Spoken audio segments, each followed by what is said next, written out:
Hello, my name is Jason. It's January 1st, 2020.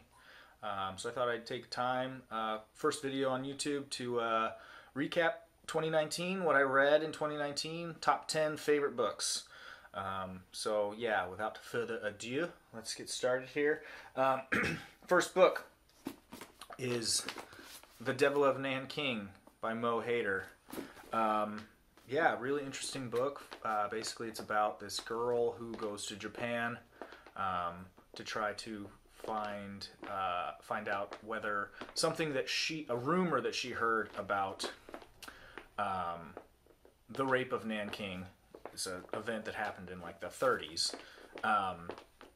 is true or not. And so she's heard this rumor that there's a video of this atrocity, and she wants to find it and figure out whether what it is actually true or not. So and then she gets kind of absorbed in this world of yakuza kind of stuff, and then there's like these crazy characters that are just super brutal, and there's some really scary stuff in this novel. The last third of it really frightened me and made me kind of nervous to turn the lights out and be home alone. And then the end of this book is super, super heartbreaking and sad and devastating. And so yeah, so very, very highly recommend The Devil of Nanking.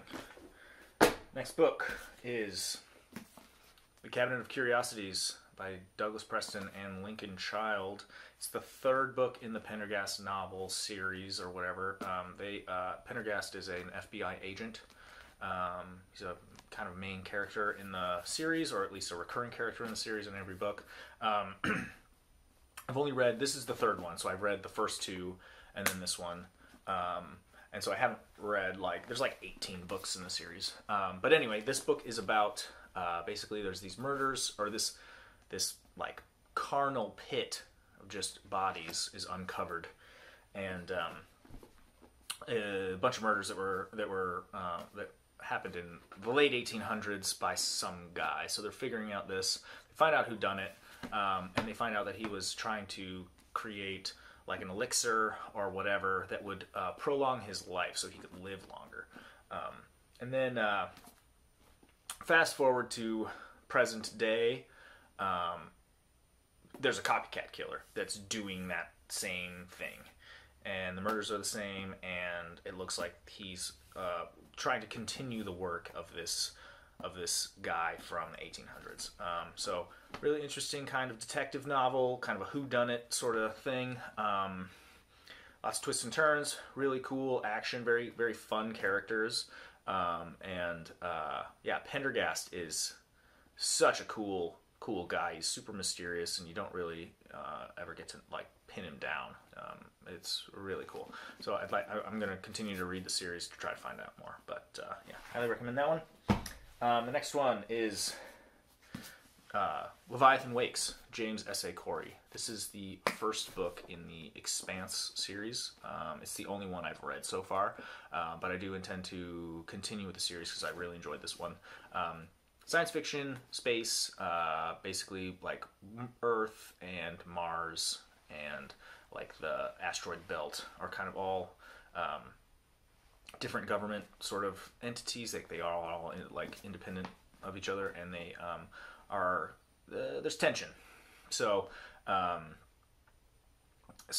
they're kind of at war. It's a Cold War. They're not really fighting, but there's any minute something could happen, and it could break out into all out interplanetary conflict.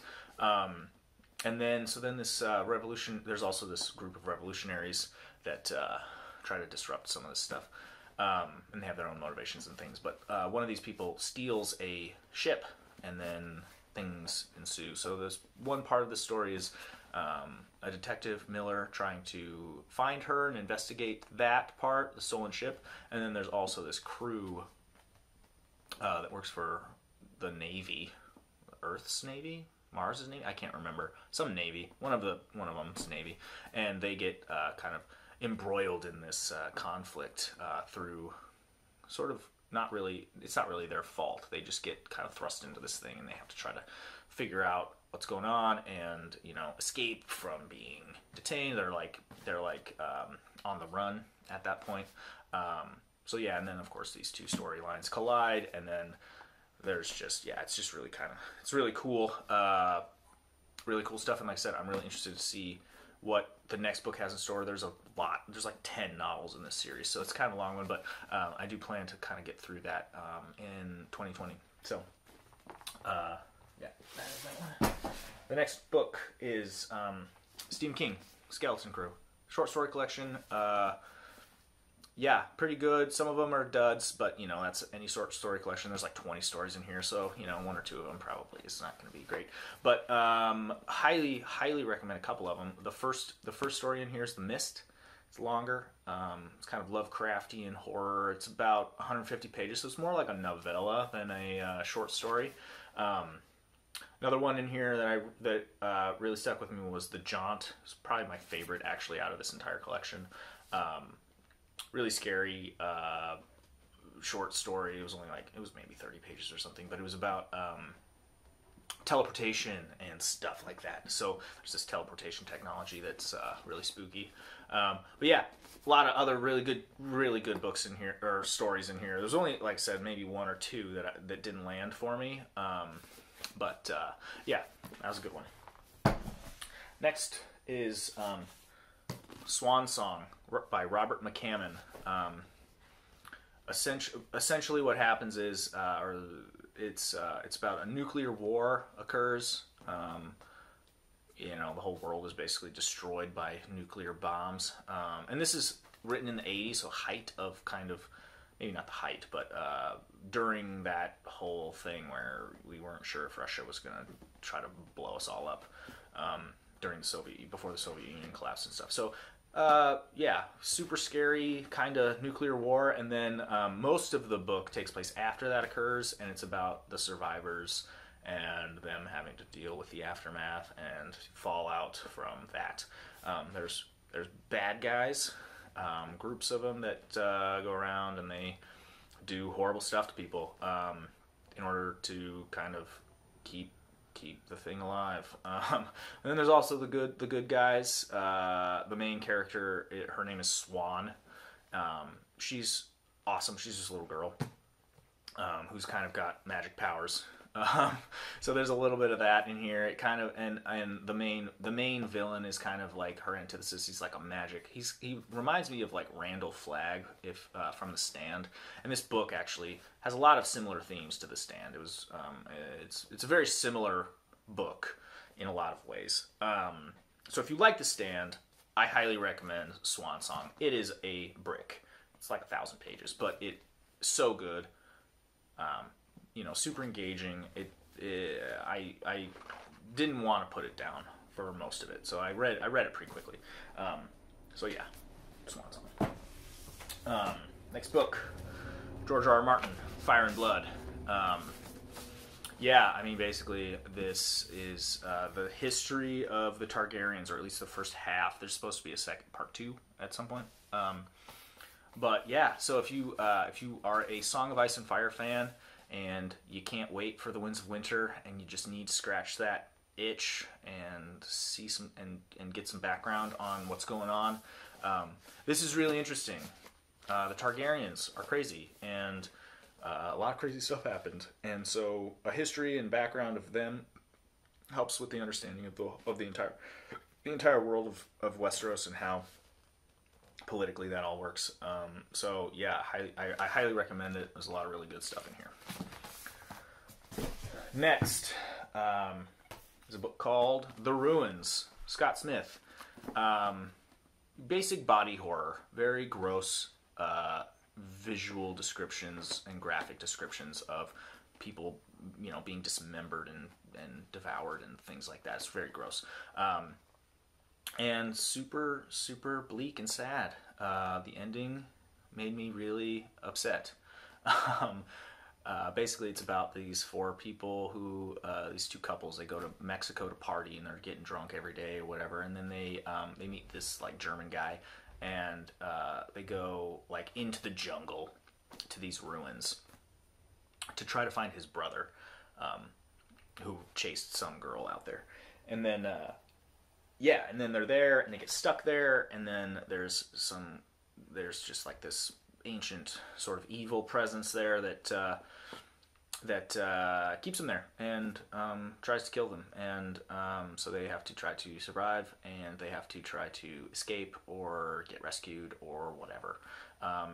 So yeah, if you're into like gross out body horror, this is this is probably the grossest book I've ever read. So yeah, it's definitely a good one. Next is a book, Inspection by Josh Malerman.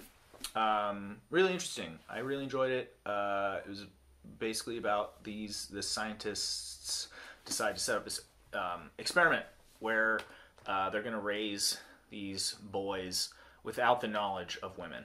So they don't know that women or girls exist. They all of their teachers are men.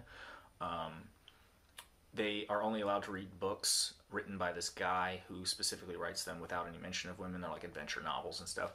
And the whole idea behind this is that without that distraction or whatever you want to call it, without having that in their lives, they'll be able to focus on their studies, and they'll become like geniuses and solve all the world's problems and stuff. And so yeah, so then they get older. They turn like 12 years old, and they start to change. You know, they're going through physical transformations, puberty and stuff, and then also, you know, they start to have questions and things about what's going on, and then their teachers some of them start to feel kind of guilty about it. So then some stuff happens that kind of disrupts this whole experiment, and then I don't want to give away too much, but the ending is crazy. The last 50 pages are crazy. I could not stop reading it.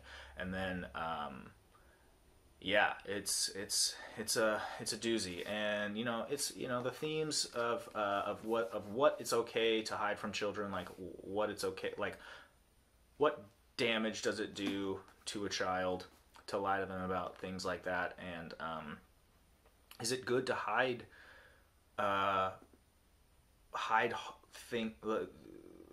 difficult things from children? And it's a good question, and I don't know the answer, but this book doesn't really. It does kind of have. It does have an answer for that, but yeah, it's interesting.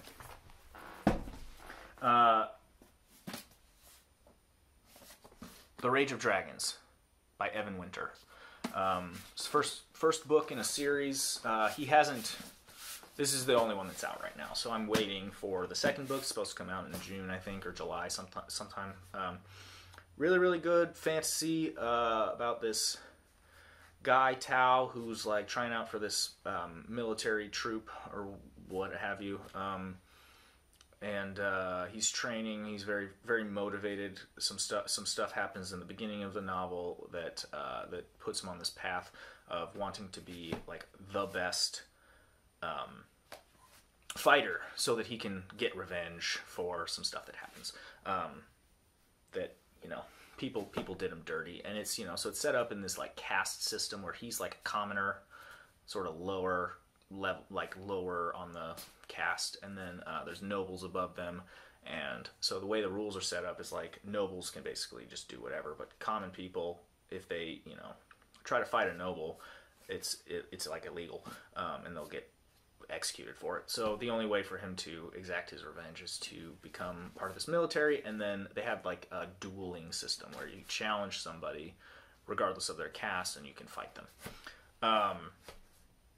So yeah, really interesting book, really cool setting. It's not like medieval fantasy, it's set in like African tribal sort of place. So yeah, really interesting. So I'm looking forward to the next book in the series, and then who knows? I don't know how many he has planned, but I'm gonna keep reading them. So, and then the last book on this series, or on this list, is Misery by Stephen King. One of my favorite Stephen King novels that I've ever read. And yeah, it's a doozy. The thing that so basically, it's a story about this crazy lady, Annie Wilkes. She's a psycho. She's obsessed with this author. His name's Paul Sheldon. And so she, it's kind of ambiguous as to whether she's responsible for his car accident or if it just happens to happen this way. I have a feeling that she kind of made it happen or whatever. But yeah, he gets in a car accident, a bad one, and he's all banged up, and she just takes him to her house and keeps him there and gives him drugs, gets him addicted to some, it's a opiate, but it's like it's a made up drug. I can't remember what it's called. And she gets him addicted to these drugs, and then she forces him to write this novel because she wants to read it. He's her favorite author, and yeah, so crazy, and she's a crazy person, like truly psychotic. And the thing that's so crazy about this book that I love is there's probably someone out there just like Annie Wilkes, like she's a real person. And that's the most horrifying thing about this is, like, there's no supernatural stuff. Stephen King generally is, a lot of supernatural stuff, but this is just straight up psychotic people doing psychotic stuff, and that's what's scary, because, like, anybody could become a victim of someone like Annie Wilkes. Yeah, and it's some crazy shit happens. I don't know if you've seen the movie. They're pretty similar. It's a pretty faithful adaptation, although there's some key differences. And I won't spoil any of those, but yeah. Highly recommend it, especially for people who haven't read any Stephen King and want to get into Stephen King. It's not one of his. It's a pretty short novel compared to some of his longer his other works, and it's great. It's really good. So yeah, that's my top 10 this year. Let me know if what you guys read this year that you really enjoyed in the comments. If there's any of this stuff that sparks any recommendations for me to read, that's books that are similar or whatever. I'm always looking for recommendations and new books to read, so let me know, and like and subscribe if you want to see more content like this. I'm going to continue to make videos. I'll probably do some reviews and things like that going forward, and more lists and stuff. So yeah, thanks for watching, and we'll see you next time. Peace.